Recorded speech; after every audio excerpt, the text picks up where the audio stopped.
Boa noite a todos. Nós já vamos resolver esse problema da curiosidade.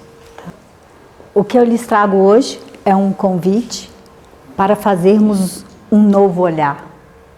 Um outro olhar, um olhar mais alongado, usando da nossa capacidade, da nossa habilidade de ter a visão, mas sobretudo a visão espiritual.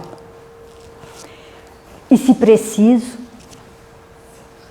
nós nos desvestirmos daquilo que não nos interessa mais, daquilo que não nos representa e que nos atrapalha enxergar.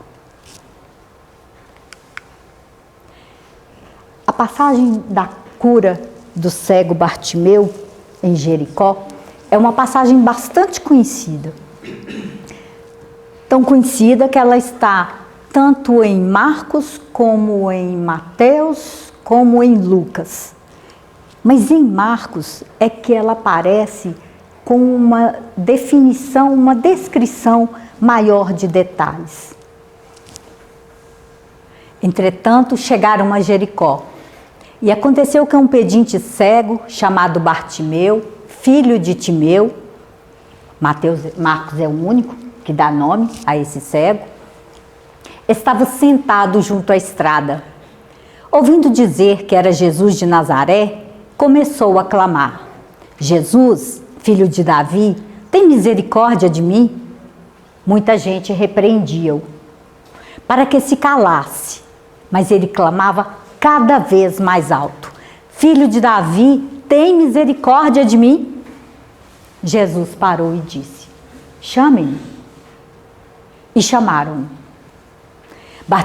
Bartimeu despiu a capa que trazia, atirou-a para um lado, pôs-se de pé de um salto e encaminhou-se na direção de Jesus.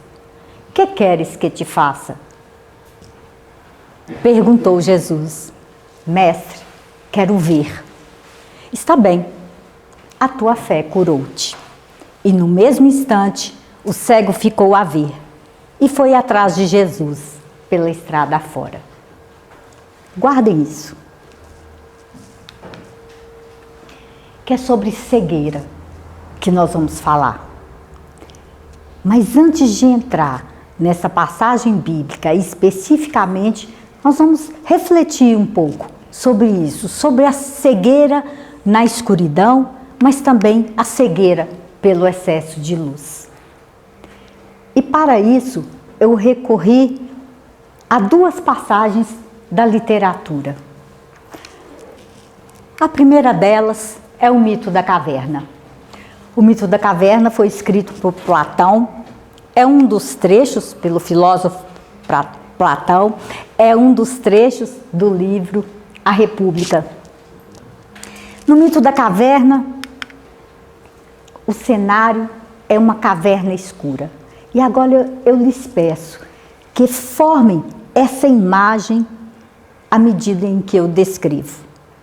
Imaginem uma caverna escura, onde há homens presos, amarrados pelos pés e pelo pescoço. Esses homens estão de costas para a abertura da caverna. E lá fora tem a luz do sol e tem a luz das fogueiras.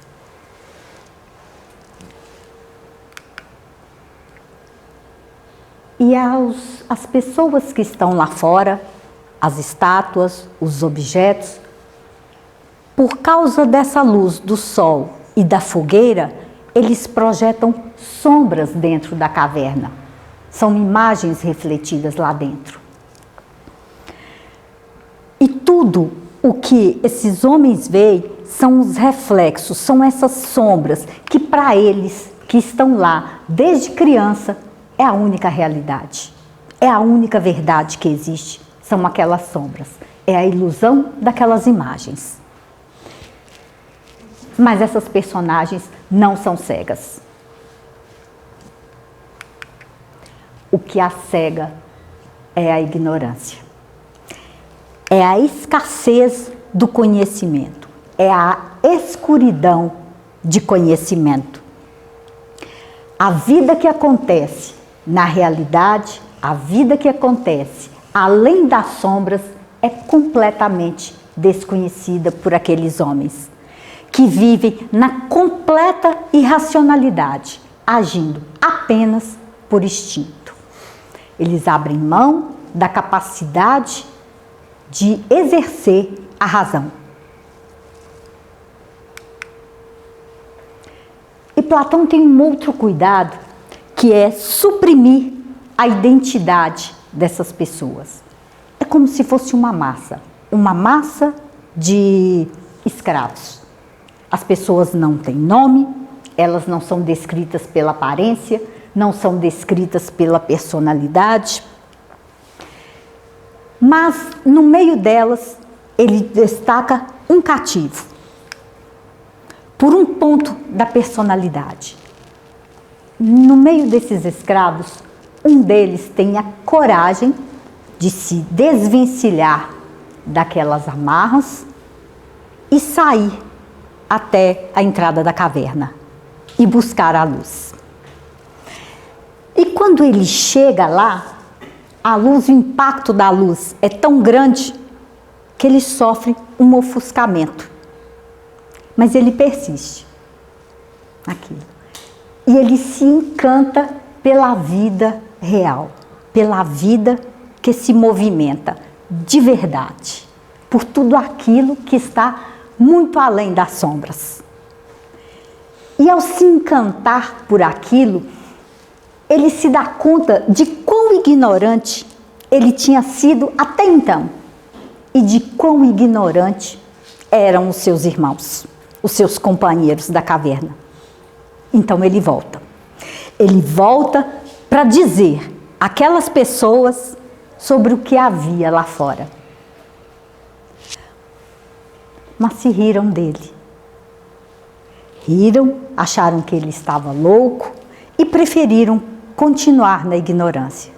E por isso o mataram. Esse cativo se destaca de todo esse grupo, primeiro por sua sabedoria, por ter se permitido o conhecimento, e segundo, pelo altruísmo. Ele poderia ter ficado com aquela informação só para ele, com aquele conhecimento só para ele, mas ele voltou. E isso foi a causa da sua morte. Num outro lado, eu vou buscar no ensaio sobre a cegueira, que é um livro do escritor português José Saramago, que foi inclusive ganhador do Prêmio Nobel de Literatura de 1998, em que ele também fala sobre o mesmo tema, com algumas diferenças. Em Saramago, a epidemia é branca, é chamada de mal branco. Em Platão, era a escuridão. Em Saramago, é o excesso de luz. E começa com um homem na cidade, dirigindo seu carro, para no sinal vermelho. E quando ele vai arrancar, ele se dá conta de que ele está cego, de que ele só enxergava branco, que estava tudo branco. E essa cegueira se espalha, se contamina outras pessoas, primeiro as pessoas próximas a ele, e depois se alastra e vira uma epidemia.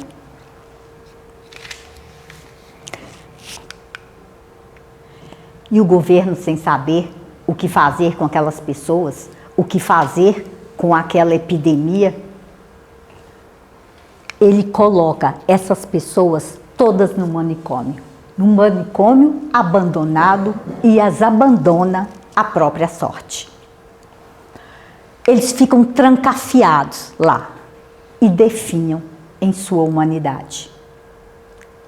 Nesse processo de entrarem nesse local, nesse manicômio abandonado, todos cegos, à própria sorte, eles trazem a princípio o pior de si. Todos os seus instintos primários, a violência, a competição.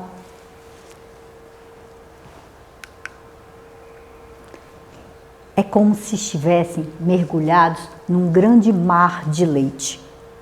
Porque as pessoas perguntavam, mas a cegueira não é escura?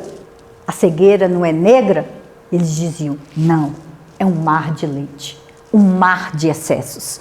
Há um excesso de luz, um branco total, que foi produzido por uma vida automática, que foi produzido dentro do caos, do frenesi e de uma completa desorganização da vida urbana, da civilização.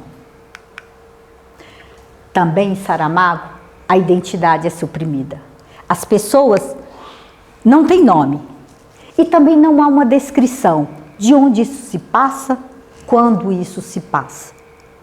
Poderia estar nos nossos dias, poderia ter acontecido há muito tempo e pode ser que ainda aconteça.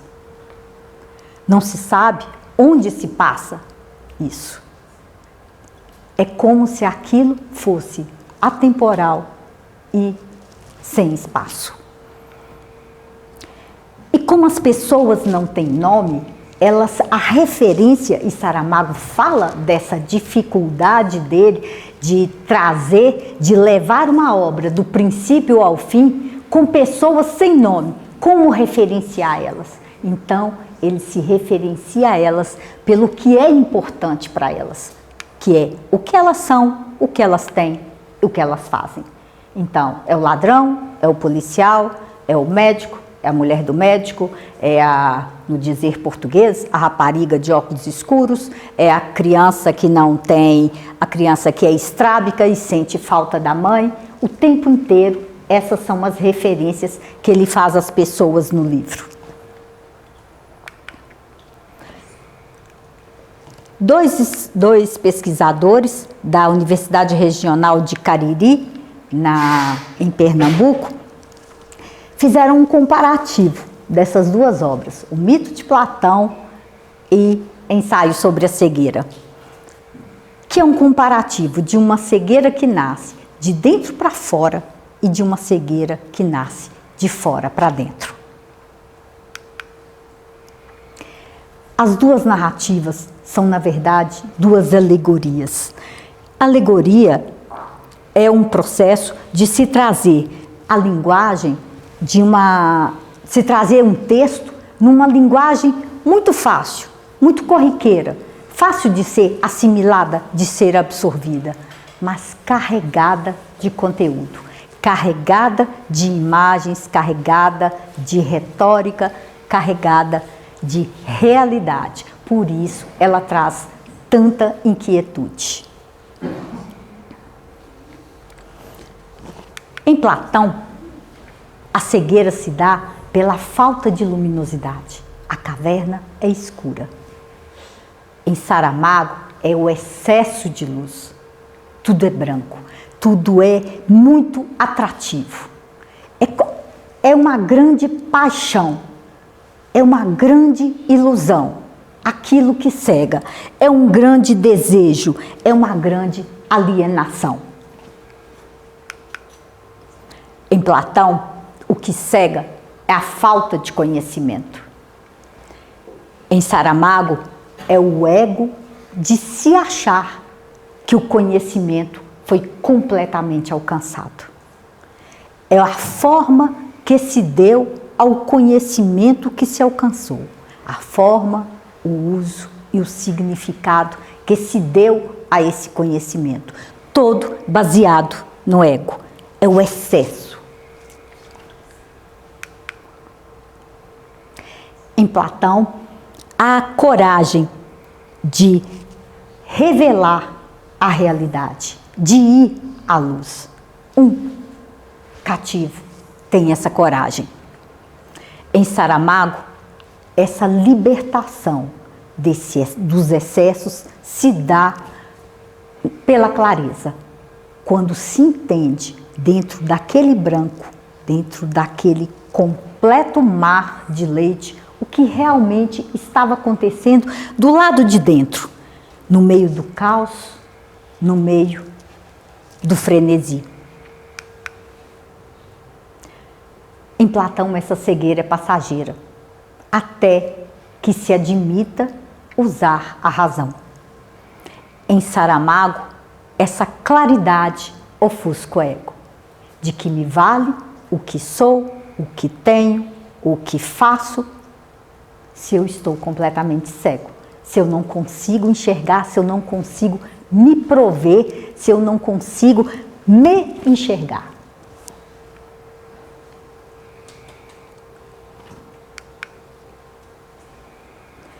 E Platão descreve apenas um cativo, aquele, o altruísta, aquele que teve a coragem de se desvencilhar. E em Saramago, a pessoa central da história é a mulher do médico. A mulher do médico não fica cega. Embora todos estejam contaminados, ela não se cega. Mas ela vai para o manicômio, ela vai para acompanhar o marido. E por que ela não se cega? Ela não se cega porque ela já não estava cega. Porque ela já, dentro dela, já não havia essa obscuridão. O trabalho dela já era em prol do outro.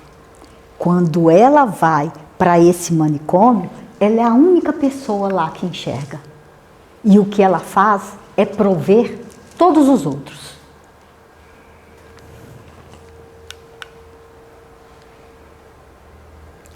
Foi uma decisão altruísta também que teve o cativo de Platão, que Platão descreve.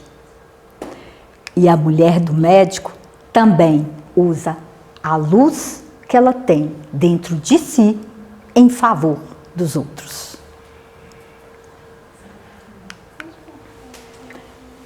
Então podemos voltar a Bartimeu, tá? Tendo refletido sobre os tipos de cegueira que podemos ter, nós podemos voltar a Bartimeu. Quais são as lições que nós podemos tirar dessa passagem sobre o cego, a cura do cego Bartimeu? A primeira delas é que Bartimeu tinha uma visão espiritual. Bartimeu não estava alienado na sua cegueira. Ele sabia que alguém da linhagem de Davi viria. Ele sabia que um espírito superior estaria entre nós. E Bartimeu reconhece isso em Jesus, na passagem de Jesus. E ele sabia que aquela era a oportunidade que ele tinha, talvez a única. E ele não poderia perdê-la. E ele perseverou. Quando disseram ele, cala, fala, para de falar, ele não vai te ouvir. Ele continuou gritando, cada vez mais alto.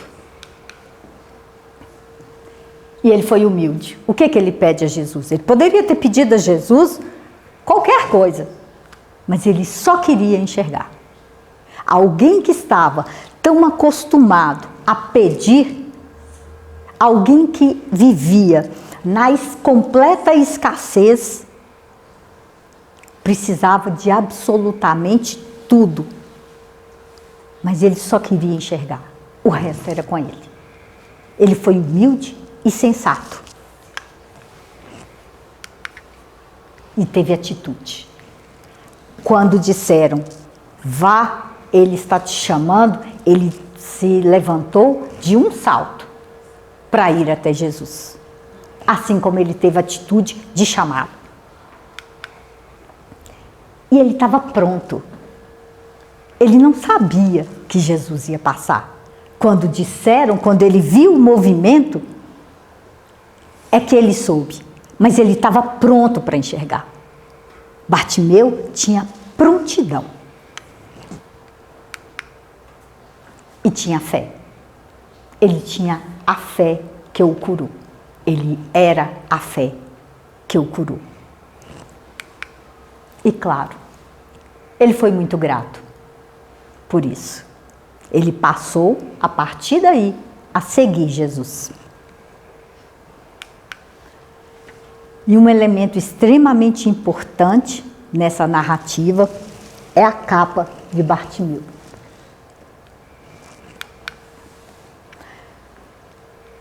Embora Marcos se refira ao cego como Bartimeu, Bartimeu não é necessariamente um nome, porque Bartimeu quer dizer filho de Timeu.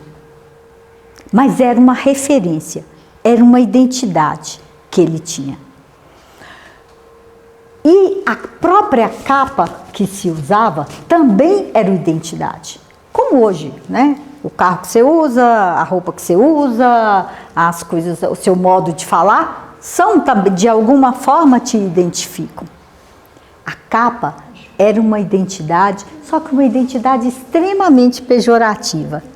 O que mostrava naquela capa era, o que estava escrito naquela capa era: esse homem é um mendigo. Este homem precisa da sua ajuda para sobreviver. É um mendicante cego. Essa capa representava essa condição dele, de mendigo e de cego. Era um símbolo de miséria, sabe? Mas também um símbolo da dependência. Eu preciso que outro me prova. Eu preciso do auxílio de outro para sobreviver, porque sozinho eu não consigo. Ela já o acompanhava há bastante tempo. Era tudo o que protegia Bartimeu, era aquela capa.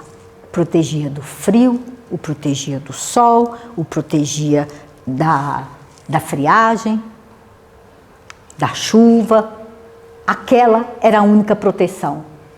Talvez o único elemento de afeto de Bartimeu fosse essa capa. Mas para encontrar Jesus, ele precisou abrir mão dessa condição. Quando ele diz a Jesus, quando ele pede a Jesus que o cure, ele está dizendo: eu estou preparado para assumir a minha vida. Eu estou preparado para sair dessa condição de dependência, de pedinte, essa condição de miséria. Por isso, ele precisou se despir dessa capa, desse símbolo que era tão marcante para ele. E já não fazia sentido.